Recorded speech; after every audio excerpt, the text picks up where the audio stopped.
Hey everyone, it's Jordan here, and I'm bringing you a hatred video, kind of a review, kind of just my thoughts on it and why I think it's so hated. So let's get started with the conversation. So I recently put out a hatred video called Hatred Gameplay, and it was a comedy sketch of mine, and it was just GTA in black and white with challenges I made up, and then after that I did like a talking part and then a whole skit, like a kind of like a 90s or early 2000 ads you would see on TV. You know, if you want to prevent this, call this number, go to this website, whatever. So, yeah, that it's been getting a lot more views than I thought, and I'm thinking people were actually expecting hatred gameplay, and I feel kind of bad. I feel like I should have put a warning there at the beginning that it was just like a comedy video or something. However, I have some for you here. This is gameplay footage I captured that I was going to do for my first legitimate Let's Play, but for some reason my webcam wasn't recording like I thought it was, or it had an issue. So here I am with this instead. I wanted to make use of the footage because that game is difficult. Not on easy. So again, why is hatred hated by so many people? And you know, it's always been a little curious. It's always been on my mind. Why do people not like hatred? Well, I think what it is strictly aesthetics and vibes and the idea of the game, because there are plenty of other games out there. I mean, you have games like the Hotline Miami series, both of them, which all you do is kill people. And you know, don't say, oh yeah, but there's a story and objective and there's all this weird stuff going on, because a couple of the characters in Hotline Miami 2 and in Hotline Miami 1, they basically just want to kill people. I mean, not necessarily at first, but I'm not going to go into it. That's about Hotline Miami. You can go see that for yourself. Play it. It's a great game. And then you have the Postal series, where the first game, yes, you do just kill people. That is the goal of the game. And then the second one, where you get, like, you know, you do your daily objectives or whatever, and daily activities, and they're both really fun games. But in Postal 2, I think you can do worse things to people than just kill them, that are worse than death. So, you know, there's worse out there, or there's games like Manhunt or Grand Theft Auto. For example, like my comedy sketch, I was playing Grand Theft Auto instead. I just made it black and white and I did some editing. And, you know, all these games are based around kind of the same idea, except Grand Theft Auto. Grand Theft Auto has a much bigger, you know, idea and identity and of what it is. So there are plenty of games out there that are just as bad or worse or same concept, or you know, so what makes hatred different? Why is it hated on? Why does it have an adults only rating? Well, in my opinion, I've come to the conclusion that it is because of, like I said, the vibes and the aesthetics and just the idea of the game. So you see this trailer of a game called Hatred, and I mean, it's black and white, it's dark, it's kind of hard to see, it looks very negative. You have this guy who has like long hair, really deep, corny voice, and you know, he's spitting all these like kind of emo-ish, dark comments about the world, and now he hates everyone and he just wants to kill people. Now he like wants to die violently, and then, you know, and then you just go around shooting people. You know, shooting people randomly isn't new to video games. So honestly, I think what it really is just the vibes and aesthetics. I think when people watch it in their brain, because they're seeing something so negative, that's their reaction to it. They're feeling negative and hate because that's exactly what they're seeing. Instead of, oh, this game looks cool, oh, this looks exciting, oh, I want to play it. So like, let's say Hatred had the exact same gameplay, right? You just go around shooting people, but you change the aesthetics, you change the character, you change it to, you know, instead of some really weird emo Duke Nukem sounding kind of guy, or, well, he doesn't sound like Duke Nukem, but the way he talks, it's like, he's like emo Duke Nukem. But, you know, say you take away that emo-ness, you make him kind of more uplifting, and well, he just wants to kill people because he's kind of a douchebag and he doesn't care and he can do what he wants, or you know, whatever, something like that. And you could keep the colors but just make it a tad bit more vibrant, you know.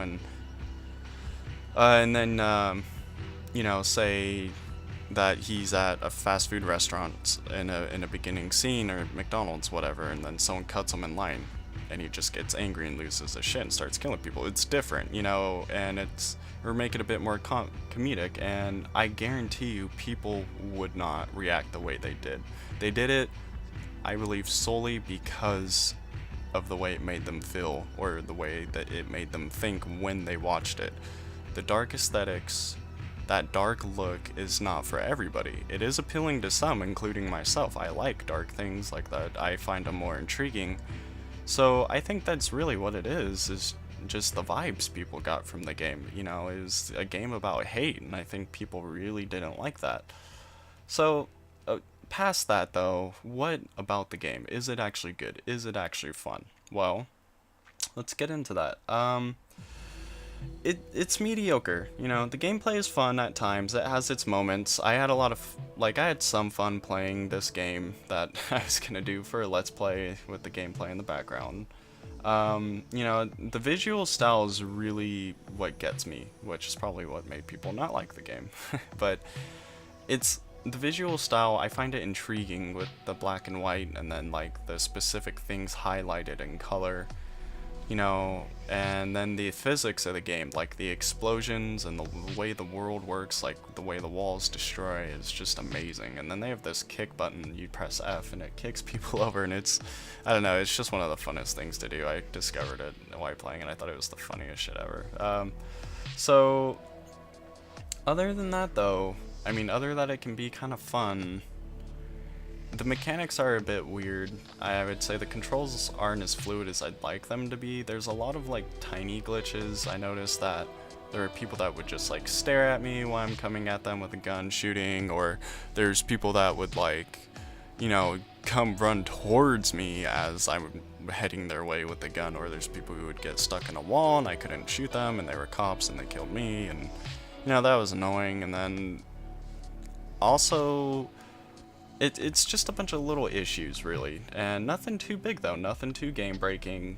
But then when it comes down to it, it gets a little boring. It's nothing like too exciting, you know. It's just a twin-stick shooter where you literally run around and kill people. Now, it could be a lot more boring, and I know a lot of people probably don't like this, but I like it. It's really difficult. It's a difficult game. I played it on hard, but it goes easy, hard, and then the next one I don't remember.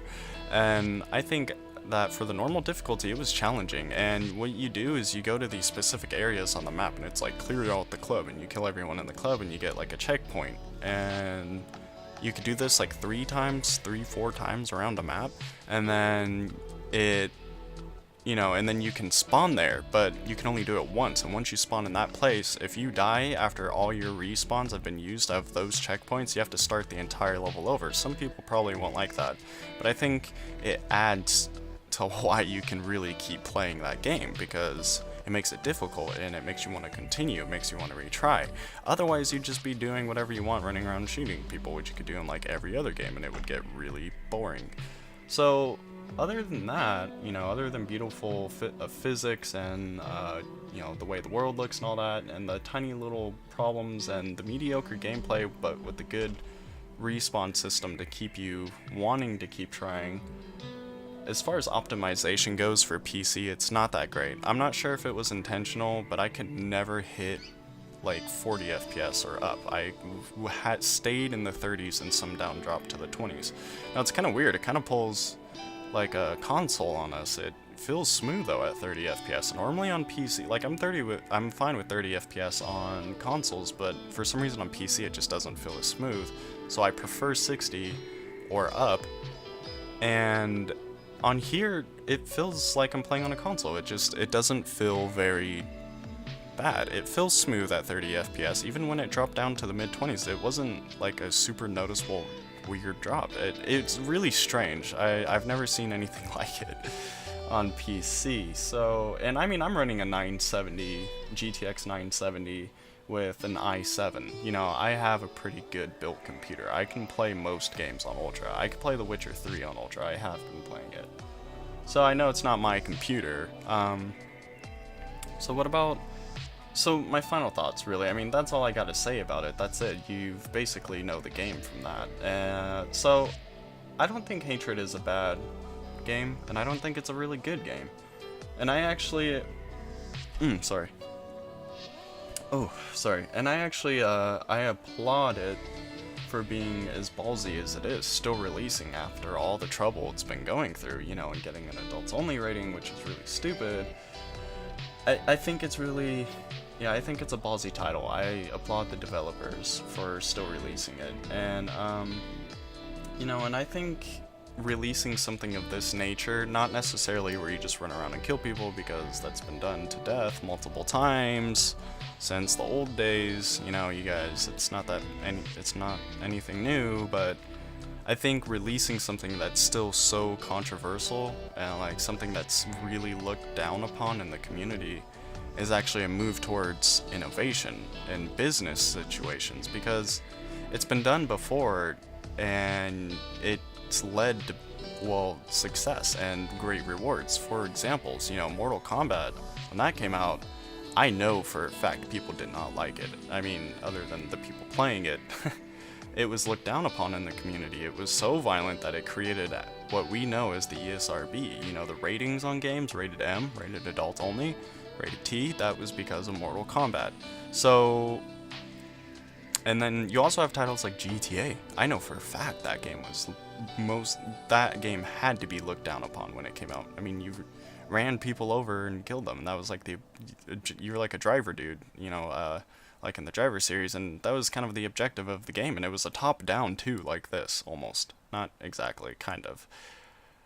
But look at where they are today. Look how successful they are. And, I mean, they had to be ballsy to do that. And we need to applaud innovation like this, and applaud people for, even if it's looked down upon, still trying to show what they've created, because you should never be scared to upload or, you know, put out what you create if you think it's good, even if the reception or however it's being viewed is negative. If you still try, you might just end up lucky or, you know, rewarded for your hard work. And you know, I applaud them for still going, and I think it's a good business choice that they did. So other than that, it's like, I don't really think much else about it. I mean, that's it right there. Is it a good game? It's alright. Is it a bad game? No, it could be a lot worse. There is worse. Is it worth $20? I think it depends. Personally, I would say pick up Postal 2 or something of that nature, because it's a lot funner. But if you want to have some good laughs at really cheesy ass quotes from this dude, and you want to see the same character model 50 times, and you know, and it doesn't bother you, then you know, that's fine. I mean, I enjoyed it a little bit. I would say that it's probably worth more around like $10. I think the game looks really good. I think graphically it's a technical achievement for a top-down shooter. I've never seen a as good looking top-down shooter, but it looks good. Other than the 30 FPS thing, somehow they managed to make it work. You know, and I don't think it should be rated adults only. Normally that's applied to like games with pornographic stuff in it, so I have no idea why it has an adults only. It's just the way the community was treating the game. Anyways, so as a rating overall, with all those things considered, I would actually just give it 6 out of 10. It's pretty mediocre, nothing special, could be found elsewhere, but fun enough to play, you know, here and there, or all the way through and never again, or, you know, it really depends on the person, but this is all just my personal opinion, of course. Anyways, I apologize for anyone who watched the other video called Hatred Gameplay, assuming it was gonna be gameplay. I probably should have put in the warning, no comedy, not actual gameplay, something like that, you know. Again, thanks for sticking around, and I mean, if you enjoyed that video, I hope you did, if you watched it. You know, thanks for watching my channel. I really do appreciate it. Every view helps, every comment helps, even if it's negative or disagrees with me or dislike or like, anything helps, because feedback is what's going to help me improve, whether it's positive or negative, and I appreciate it in general. And, you know, that's about it. Anyways, I really hope that we keep seeing innovations like this where people aren't scared to upload things, or not upload, aren't scared to put out what they create. And I hope I see you guys again soon. Thank you for watching. like it if you liked it, and subscribe if you want to. And I will see you guys next time.